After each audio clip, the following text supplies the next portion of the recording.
What language do you speak? Does anyone here speak Swahili? Perhaps Urdu? Maybe Romansh? Well, Swahili, the natives are in East Africa. Urdu is spoken in Afghanistan and Pakistan. And Romansh is the fourth national language of Switzerland. Do you suppose that if we don't speak those languages, they could understand us, or could they understand each other? The challenge becomes in speaking other languages, there's often a challenge or a difficulty in crossing the divide for understanding. Let's turn to Proverbs 1 and verse 7. And we've heard this verse from time to time in Proverbs 1 and verse 7 about increasing our understanding. In Proverbs 1:7, the fear of the Lord is the beginning of knowledge, but fools despise wisdom and instruction. So that's a pretty good clue. Well, I don't want to be a fool, or, as the Bible might say, an immature person. I want to mature, so I'm quite interested in gaining wisdom and instruction. But it's one thing to embrace the beginning of knowledge, but on a related note, some people just resist the gaining of knowledge. We're in Proverbs 1. Let's turn to verse 22 in Proverbs 1:22. How long, you simple ones, will you love simplicity? For scorners delight in their scorning, and fools hate knowledge. Well, that sounds interesting. So people that don't want to learn anymore, they will scorn those who they don't understand or don't want to know anymore because they're confident in their own level of lack of knowledge. So we see the scorning, and we see that around in the world today. And this lack of knowledge causes people to dwell on silly or even dangerous ideas. We're in the book of Proverbs. We'll go to one more in Proverbs 15 and verse 14. In Proverbs 15 and verse 14. The heart of him who has understanding seeks knowledge, but the mouth of the fools feeds on foolishness. So we have a choice. If we want understanding, we are going to seek more knowledge, a better or higher level of understanding, but the mouth of the fools, or the immature, feeds on foolishness. In other words, it's not as important to them. They will just dwell on what they think they already know. Well, I'm going to shift gears now to talk about three different languages, but it's not perhaps quite in the way we might first imagine. For many years, those in the church have twisted and agonized how to deal with the subject of politics. Those who venture verbal or written documents run the risk of offending people who have a different political mindset.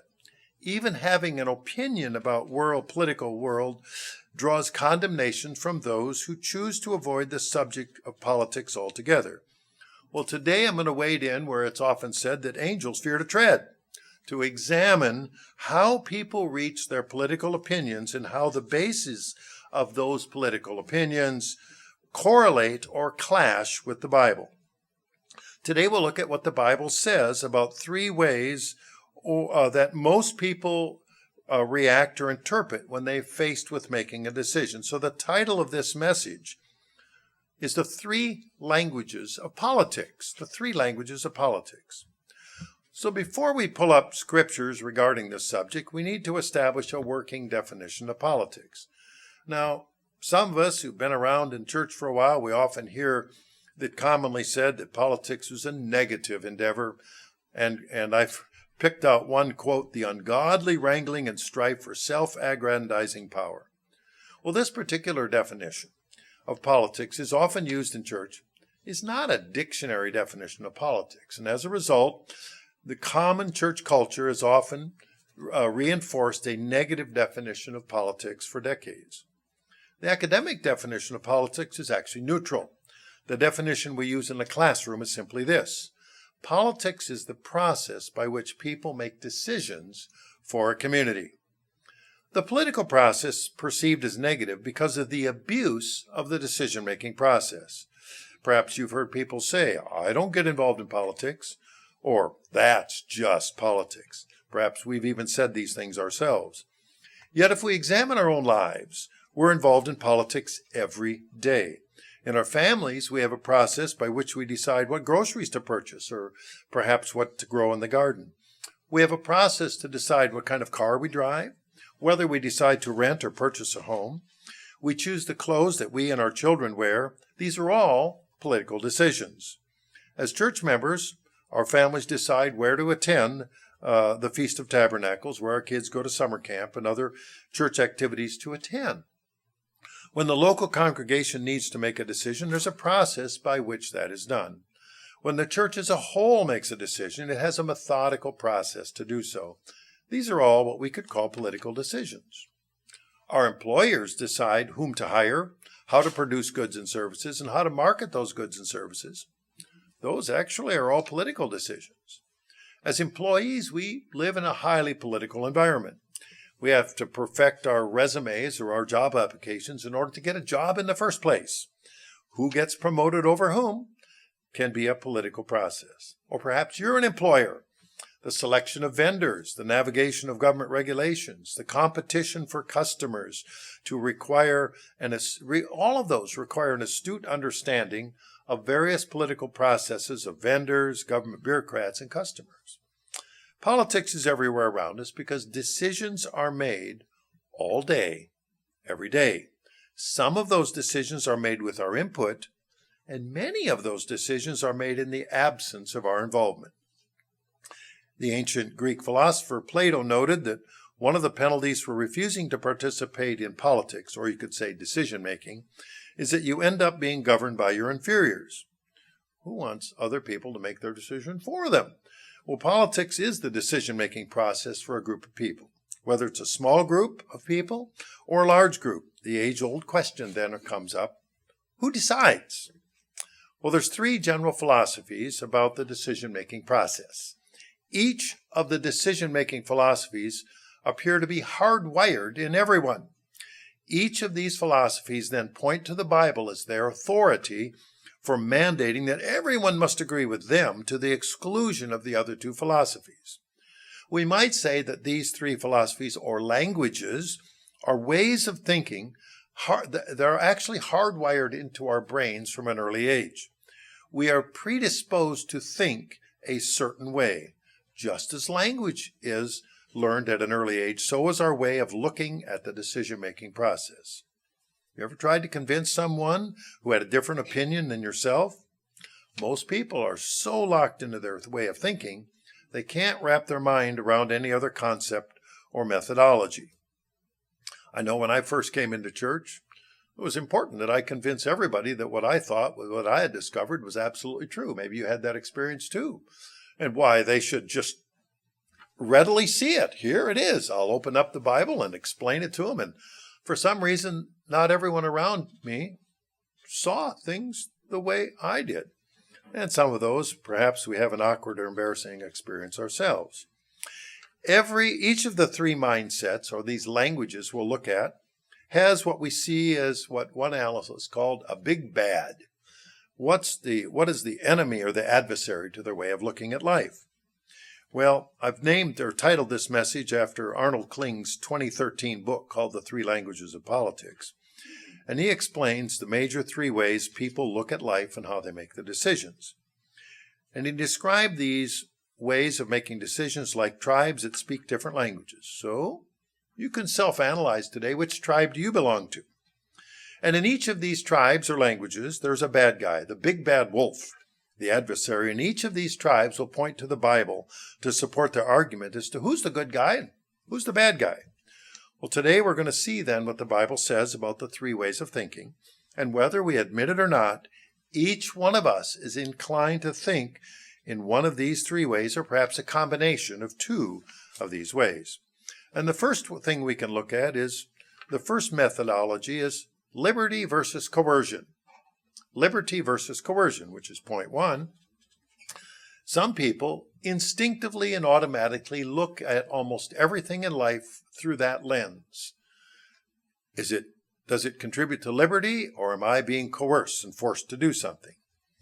And there's some reasonable backup in the Bible on this one. If we take a look at Leviticus 25 and verse 10, when we're taking a look at how God set forth a life for the children of Israel, in Leviticus 25:10, he outlined the Sabbath and the holy days earlier, and then he explained the 50th year of Jubilee in Leviticus 25:10. And you shall consecrate the 50th year and proclaim slavery throughout all the... Wait a minute, it doesn't say that. It says proclaim liberty throughout all the land to its inhabitants. It shall be a jubilee, or a release, a party for you, and each of you shall return to his possession, and each of you shall return to his family. So it's a tremendously joyous time, and we can do that in another explanation, but this 50th year is a year of release, and it's to proclaim liberty, and that's really a foretype of what's to come. Isaiah the prophet, in Isaiah 61, verse 1, spoke about the importance of proclaiming liberty. In Isaiah 61 and verse 1, the Spirit of the Lord God is upon me, because the Lord has anointed me to preach good tidings to the poor. He sent me to heal the brokenhearted, to proclaim liberty to the captives, and the opening of the prison to those who are bound. If you were a prisoner, wouldn't you be pretty happy about your get-out-of-jail-free card? Feel pretty good about, getting liberated, being free from something. There's a value to being liberty, and the prophet Isaiah was projecting ahead to the time of the return of Jesus Christ, when he will free us from what we are captive to today. Well, you say, well, what do you mean we're captive? We're free, we walk around. Let's take a look at John 8:34. In John 8:34, and we can see what we're captive to.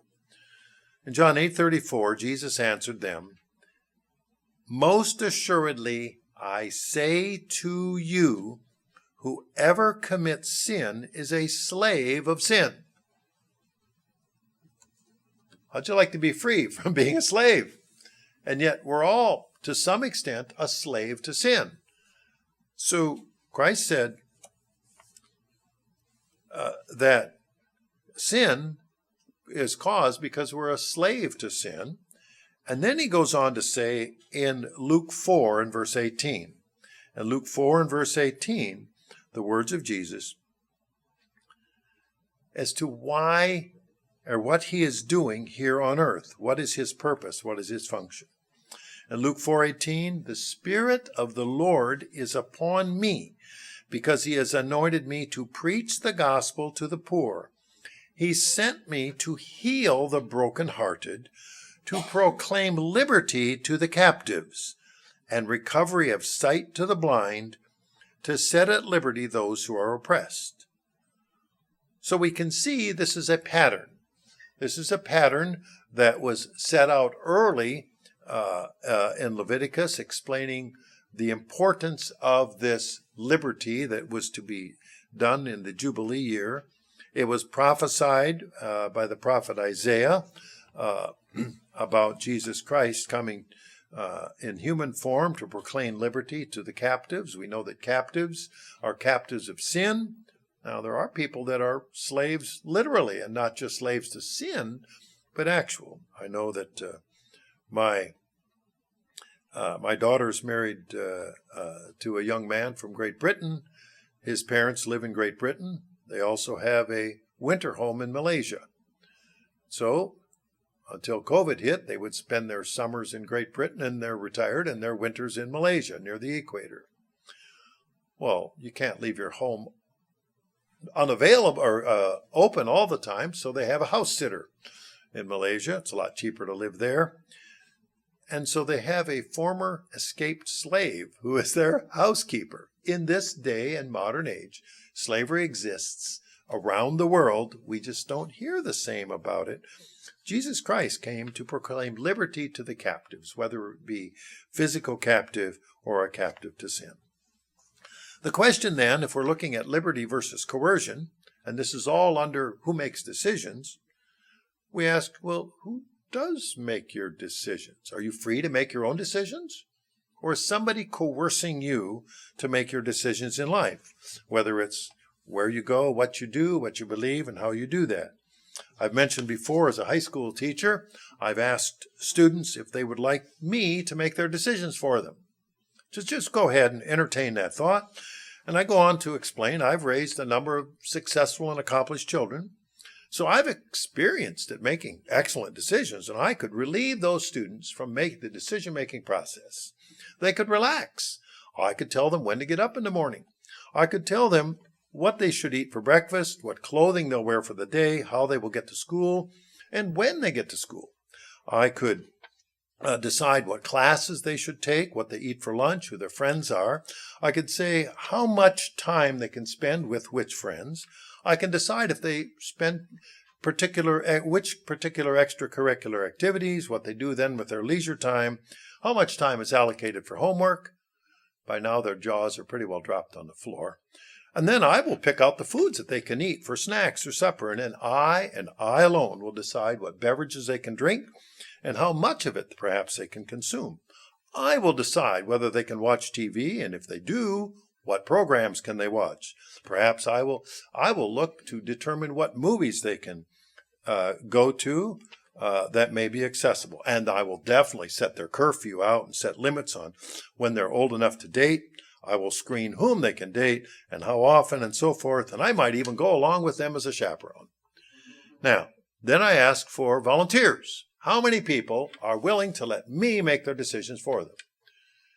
You know, 3,000 students later, I don't have anybody who wanted me to make their decisions for them.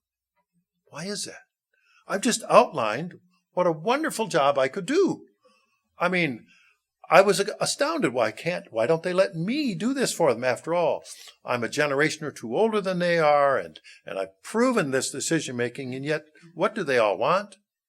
They want to make their own decisions.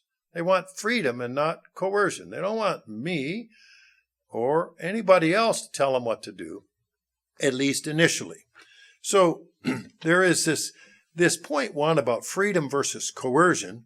People instinctively think it's okay to coerce others, but they themselves would rather be free. They would rather say, well, somebody else should do this, but I, of myself, want to be free. So point one is freedom versus coercion. And we can get to, there are examples on that. We'll get to that as we examine the other languages.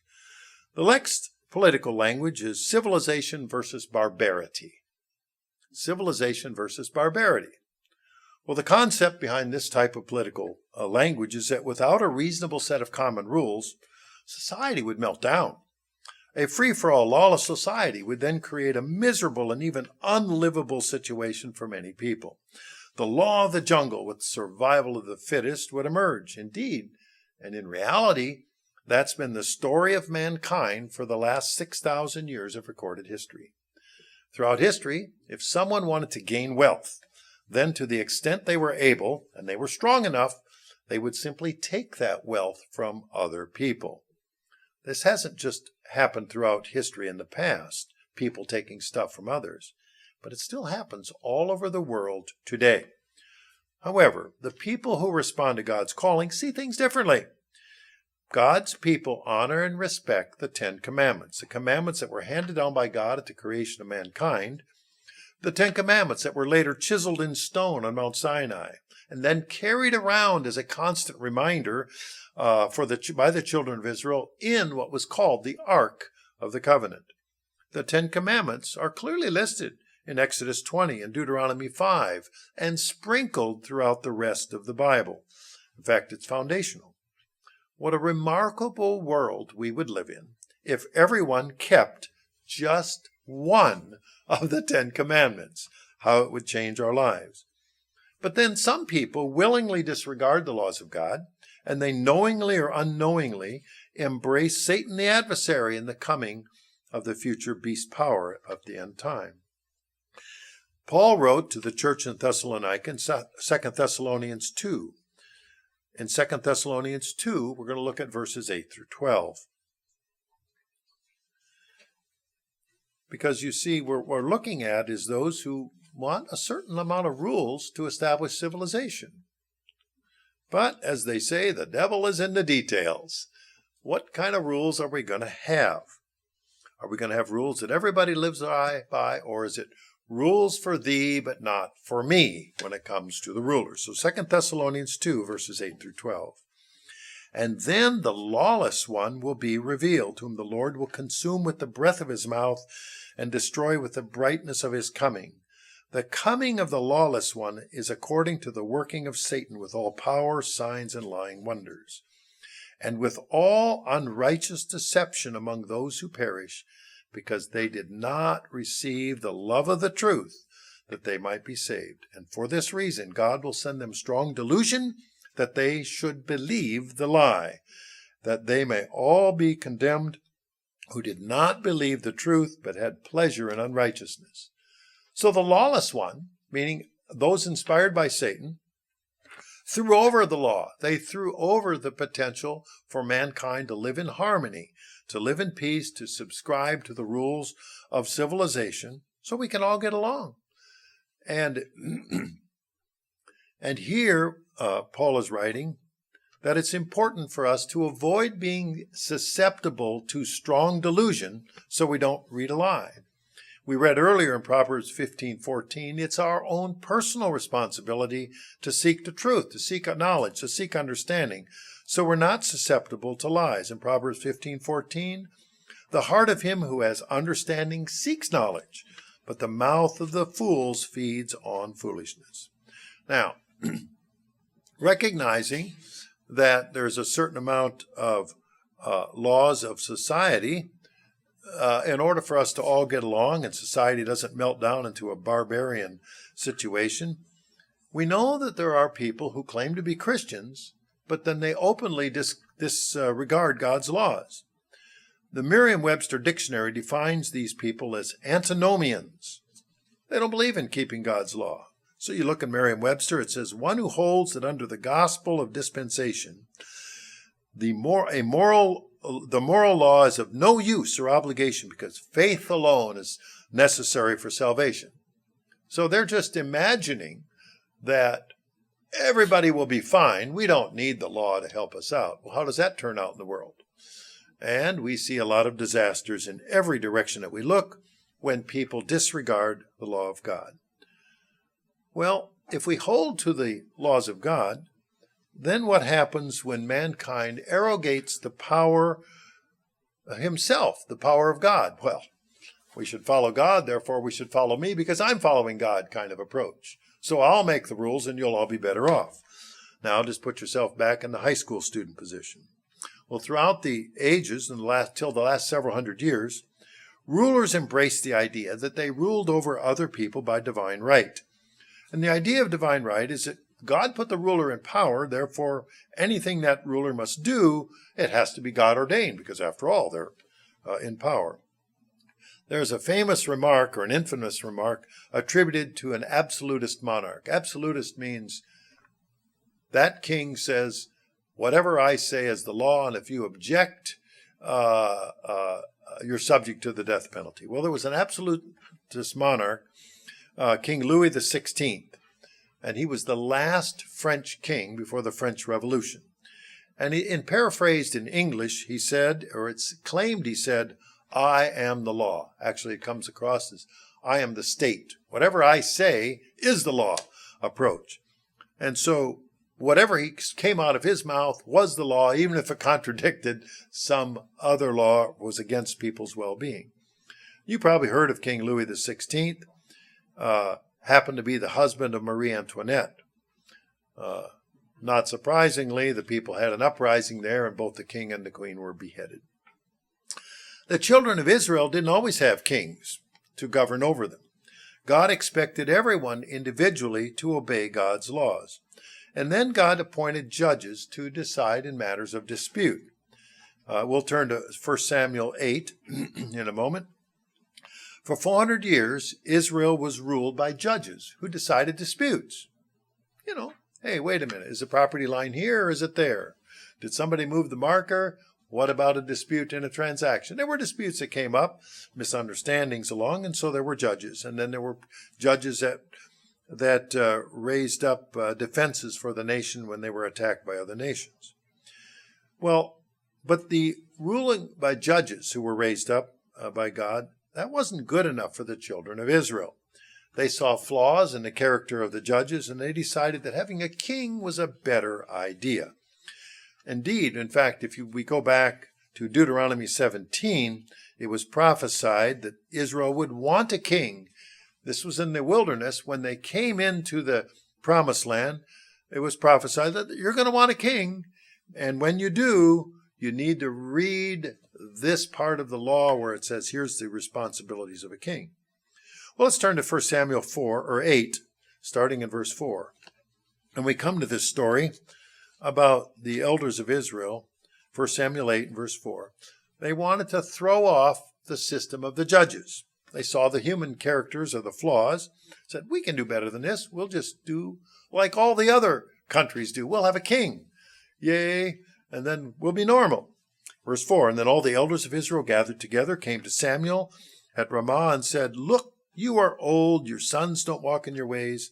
Now make us a king to judge us like all the nations.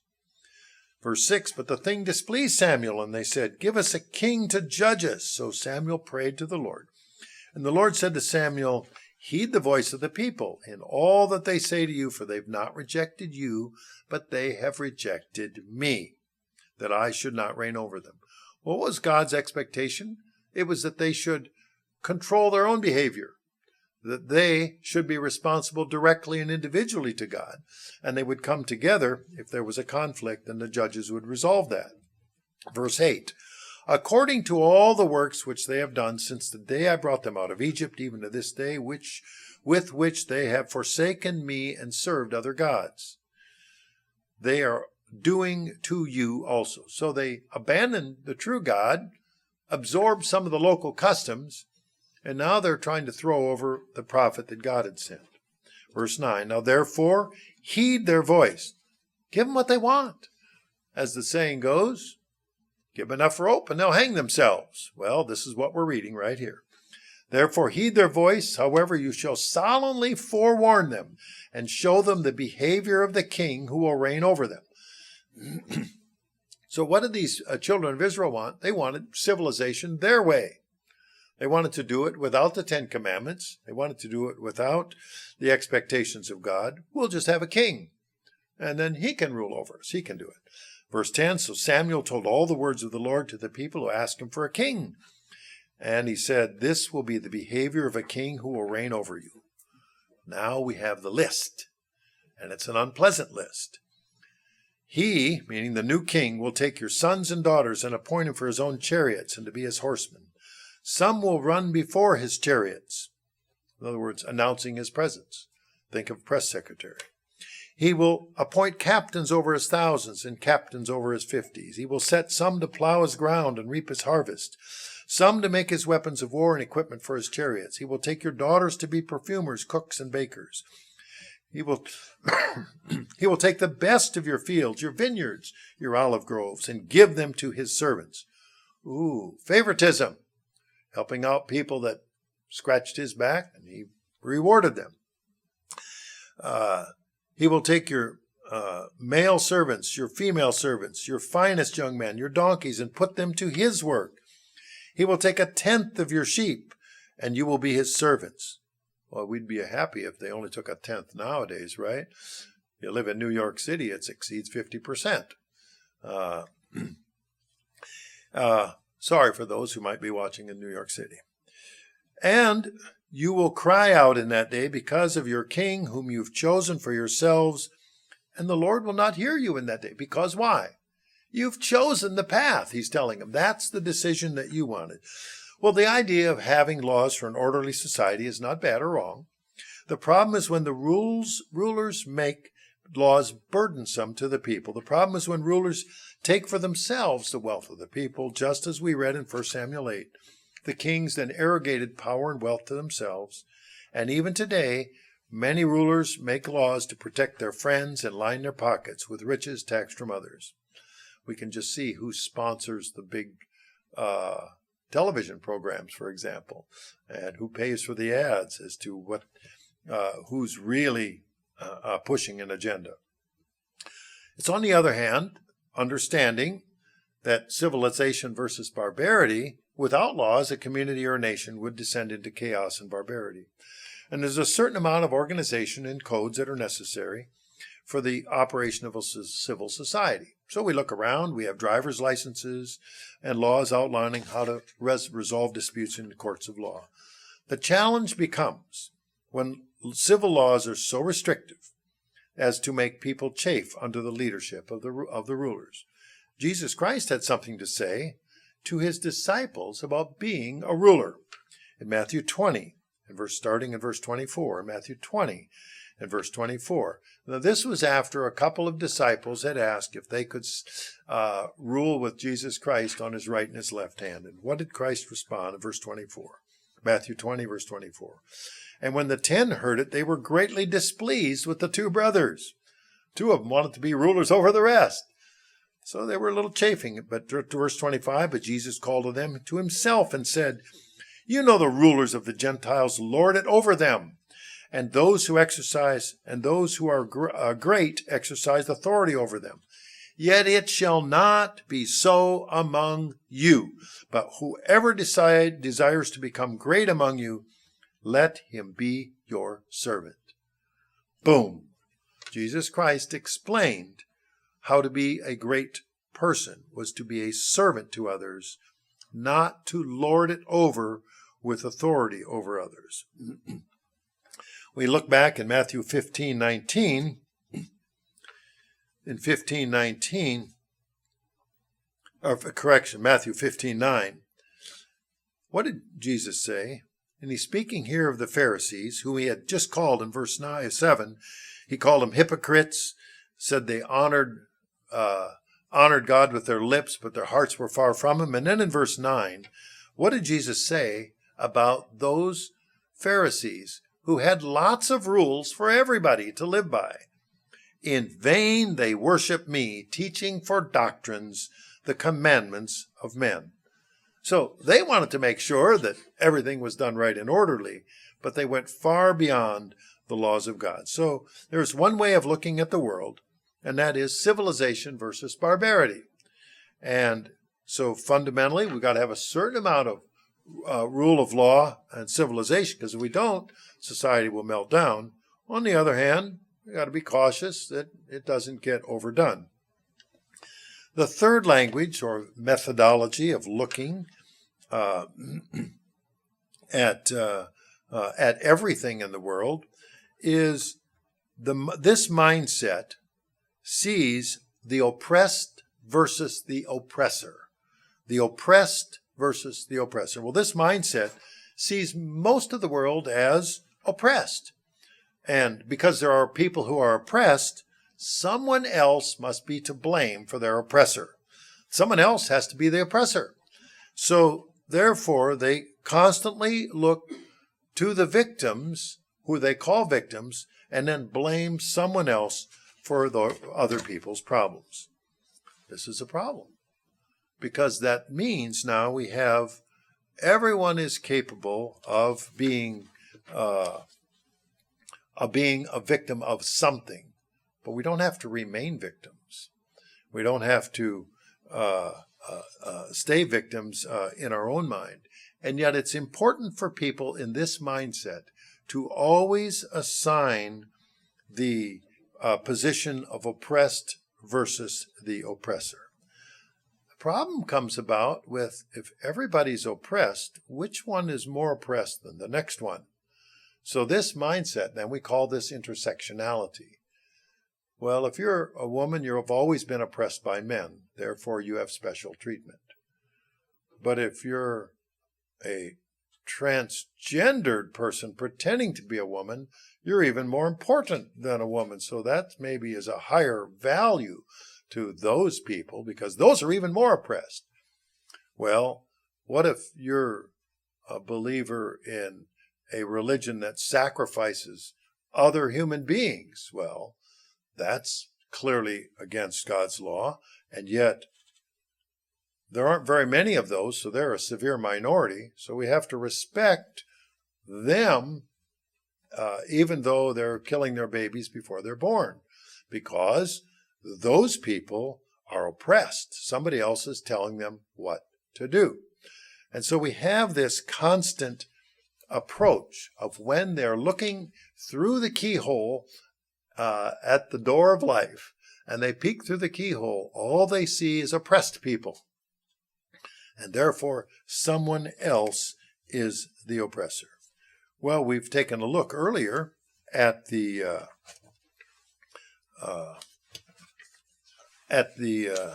statement, and I'm going to page through it in just a moment.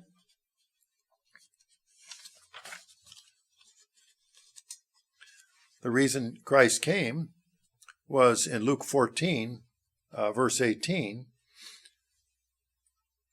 Jesus Christ said that he has appointed me to preach the gospel to the poor, heal the brokenhearted, proclaim liberty to the captives, recover sight to the blind, and set at liberty those who are oppressed. So there's their justification.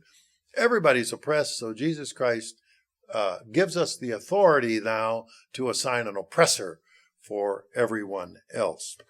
What's the problem with that? Everybody begins then to become oppressed in some way, and therefore society becomes divided. And we have a satanic ruse or that will cause division throughout society, because one oppressed group will be more important than the next oppressed group, which is more important than the next one, and everybody they don't like is their oppressor. So you have the people who are who are poor will say the rich are oppressing me, and yet Christ said the rich or the poor you will always have always, but you won't have me. Won't have me always. In fact, you take a look at Judas Iscariot, and when Mary, and apparently I'm missing that page of notes, when Mary was proposed to anoint Christ's feet with an expensive oil, what did Judas Iscariot say? Now, he was the treasurer for the disciples, and he said, wait a minute, shouldn't we take that expensive perfumed oil and sell it for 300 denarii and give it to the poor? After all, that's what we're supposed to help them out doing. Okay, Christ cut through that. Jesus cut through that in a hurry and said, you will always have the poor with you. You will always have people who make decisions that result, whether it's by their choice or by the system under which they live. You will always have them there, but you won't always have me there. So while it's important to take care of the poor, as we've heard in today's sermonette, that's a responsibility of true religion. That is an individual responsibility, and not one that we can delegate to others, that we can say, well, I'm going to outsource the coercion to the government. So the government can now take money from you and give it to you, or take it from you and give it to you, and so forth and on around. So now we have a conflict between the languages of people who instinctively think in one of these three ways. So what are those three ways? We have the way of looking at freedom versus coercion. We want to make our own decisions, or do we want somebody else to make those decisions for us? And most of us want to make our own decisions, but we don't mind making the decisions for other people, because after all, we know best. And then, so that we would call that liberty versus coercion. And we can point to the scripture on that one that backs that up. And then we have civilization versus barbarity. Now, by the way, the first group, we commonly call those libertarians in that description. Then we have civilization versus barbarity, where we have this code of thinking that there's a certain amount of law that comes with civilization. We still want freedom, but, we've got driver's licenses and some speed limits and so forth that put some limits on people. Although I got to say that putting a 25-mile-an-hour speed limit sign that's covered by trees coming out of a 45-mile-an-hour speed limit sign, and the trees are never trimmed, even though the city owns the area. I find that interesting. But that was 25 years ago, and it cost me $109. And I'm sure that I'm going to forget that at some point as the memory fades off into the distance. On my way to church, no less. I remember that spot now, and I know where that one is. But there is a certain amount of orderliness. Nobody wants... I saw a meme on the internet that showed a speed sign, that was announcing the traveler's speed. And and so it would flash up there, and then next to it was a 25-mile-an-hour speed limit sign. Somebody made their own sign that posted up next to it and says, the record so far is 58 miles an hour. So somebody was zinging through. And so there's a good reason, and that is for safety. I understand that. So there's a certain amount of organization in society, but then there's a limit because sometimes people take it to themselves to say, well, we can save the world from being barbarous by overdosing them on the rules. So the second category is civilization versus barbarity. And they're commonly called conservatives. We want to generally have some rules, but we don't want to have too many. And then the third category is the oppressed versus the oppressor. And we instinctively look at that and saying the world is full of oppressed people, and therefore somebody must be oppressing them. And so we will call, and those are generally called progressives, so that they will see the world in those terms. And whether we like it or not, we instinctively gravitate to one of those three mindsets, or languages, as it will. Whether it's Swahili, Urdu, or Romansh, whatever language it is, and we're not likely to really see the other one just as those people that speak those other languages kind of see those. So it helps if we understand that and recognize that they all point to what they think is the biblical backup. And that's why I had the sermonette played today, because who is commonly oppressed? True religion is this in James 1, is to take care of the widows and the orphan. Okay, that's an individual responsibility that each one of us have to do that. So we can each step up to that. And so the oppressed versus oppressor, commonly called the progressives. So what language do you speak? And let's be aware that others will speak various languages. That's their instinct. Beware of that. That it's important for us to understand and speak what God teaches and do things in a manner that would be befitting for Him.